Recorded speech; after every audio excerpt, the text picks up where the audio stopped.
आत्मा आत्मधर्मी आहे, तो देहधर्मी नाही. चमत्कार वगैरे हे ज्ञान नव्हे. ज्ञान हा गुण कशाचा हे कळले पाहिजे. ज्ञानाचा आपल्याशी संबंध काय याचा उलगडा झाला पाहिजे. बुद्धीने जो आपला व्यवसाय होतोय तो उपयोगी नाही, तो प्राणधर्मी आहे.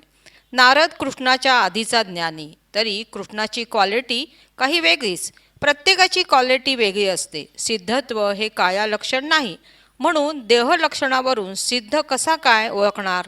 तुमच्या बुद्धीने आत्म्याचा जो नकाशा, जे चित्र रेखाटाल ते काही कामाचे नाही, कारण आत्मा बुद्धीच्या आधी आहे.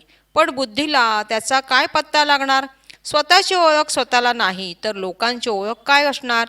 ज्ञात्यावर शब्दाचा परिणाम नाही. येणारे सर्व अनुभव कळतात ते मनालाच, म्हणून अवस्था मनातील असत नाहीत.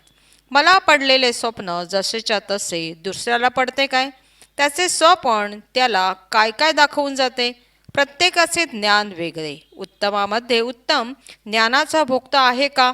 देहानी त्याची वागणूक किंवा मनोवृत्ती यावरच कोणालाही बरे वाईट म्हटले जाते. झोपेत पडलेले स्वप्न सर्वांना सारखे असेल काय. तसे ज्ञान प्रत्येकाला सारखे नाही. वृत्तज्ञान सर्वांचे सारखे, पण वृत्तीज्ञान सारखे असेल काय. लुटुपुटू परमार्थापेक्षा अगदी निरश्वरवादी मला आवडेल. ईश्वरी अक्षरे तू नापसंत केलीस, पण ईश्वराचे ज्ञान आहे काय. पण तू आहेस हे ज्ञान आहे ना, त्याचे काय. आत्मा आत्मधर्मी आहे, तो देहधर्मी नाही. आत्मधर्माची व्याख्या सांगता येत नाही. देहाच्या अभिमानानेच तुम्ही स्वतःला जबाबदार समजता. आपण असल्याचा विचार कसा आला याची चौकशी करा. काही टाळता येणार नाही, ओळखायचे फक्त. ते टाळता जर आले असते तर देहरूपाने साकार होण्याच्या भानगडीत पडलाच नसतो. कल्पना येते ती टाळणार कशी. कल्पना मी नव्हे असे म्हणून मोकळे व्हा. घाण वस्तू आहे ती खाऊ नये असे म्हणावे लागते काय. ज्ञात्याकडे एकच मुद्रा असते, आत्मज्ञान. बाकी टाळा. मुद्रा वगैरे या पारंपरिक कल्पना आहेत. तू आहेस हा विचार कसा नि केव्हा आला याच्या मागे हात धुवून लाग. प्रश्न.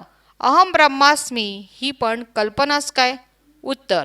देहबुद्धीचा लय करण्यासाठी अहम ब्रह्मास्मी हा दादा आहे. ठकासी आणावा महाठक या नात्याने.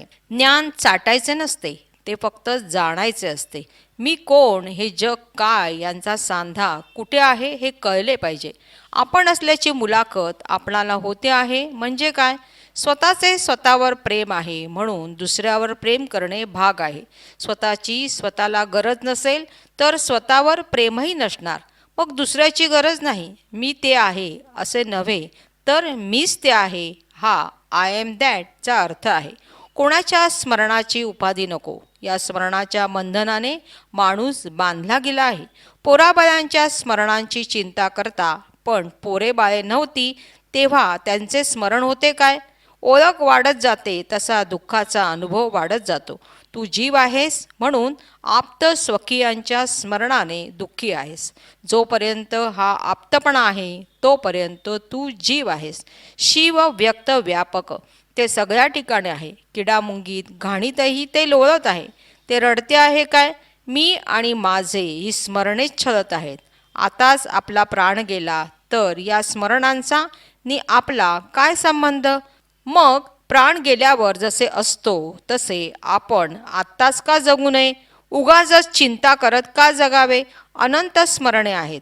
कोणत्या स्मरणाचे आप्तपण घेऊन दुःखी राहू.